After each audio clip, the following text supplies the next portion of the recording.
2 বছর লিভিং এ ছিল তখন তাদের মধ্যে কোনো সমস্যা হয়নি। এখন 2 বছর পরে এসে ধর্ষণ মামলা দিয়েছে। তারা সমাজটাকে পুরো ধ্বংস করে দিতেছে। এতদিন তারা 2 বছর থাকলো একসাথে, এখন আবার কি করতেছে এগুলো? এখন ধর্ষণ মামলা দিছে। এটা সমাজের অনেক অবক্ষয়, এদের বয়কট করা উচিত, এদের সমাজ থেকে বিতাড়িত করা উচিত। দীর্ঘ 2 বছর পর একই ছাদের নিচে একই বিছানায় বসবাস করার পর মনে হয়েছে তারা বিয়ে করেননি এবং 2 বছর পর এসে ধর্ষণ মামলা করেন মামুনের বিরুদ্ধে। দর্শক, বলছিলাম টিকটকে বিভিন্ন অঙ্গভঙ্গি দিয়ে ভাইরাল হওয়া প্রিন্স মামুন ও লায়লার কথা।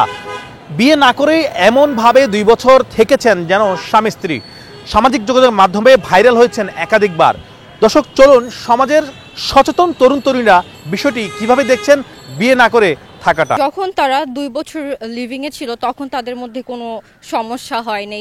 এখন 2 বছর পর এসে বলতেছে যে এই সমস্যা ওই সমস্যা, ধর্ষণ মামলা দিয়েছে। তো দেখা গেছে এখান থেকে আসলে আমরা কি শিখবো? কিছু শিখারই নাই আমাদের। তো তাদের জন্য টিকটক প্ল্যাটফর্মটা আজকে বিলীনের পথে হয়ে যাচ্ছে।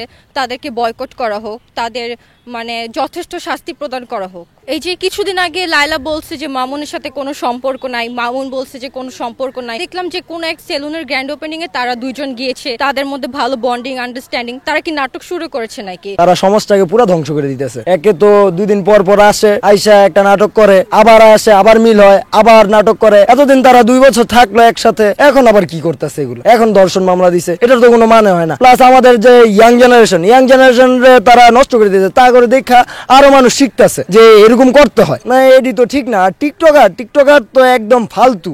এটার তো প্রতিবন্ধী এক কথায়। এটা তো কিছু বলার নাই আর। যে মানুষ তো 2 বছর রয়েছে, এটা তো আগেই বলা দরকার ছিল। তারা একসাথে লিভিং করছে, সবকিছু করছে, সব একসাথে ছিল।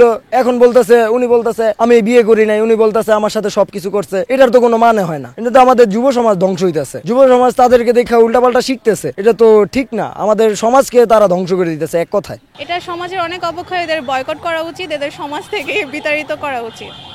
এদের সমাজে জায়গা দিলে এরা নতুন প্রজন্ম এদের থেকে ভালো কিছু শিখবে না, উল্টা আরো বিভ্রান্ত হয়ে সমাজ একটা অন্যদিকে। এভাবেই তো সমাজ অলরেডি অধপতনে চলে গেছে, আরো চলে যাবে। 2 বছর আগে বলছে তারা একসাথে আছে, তাদের এটা একসাথে কিভাবে যায় সেটাই আমার মাথায় আসে না। যে দুইজনের যে একটা বয়সের ডিফারেন্স বা কালচার অথবা ব্যাকগ্রাউন্ড যত যাই বলেন, তো এটা হাস্যকর ছাড়া কিছু না। এগুলো হলো মানুষের বিনোদনের একটা জাস্ট প্ল্যাটফর্ম। টিকটকার যেই মামুন লায়লা, ওরা 2 দিন পর পর আইসা প্ল্যাটফর্মটা নষ্ট করে দিতেছে। লাল চুল করে, কিভাবে কালো চুল, কি একটা সেলুন দিছে।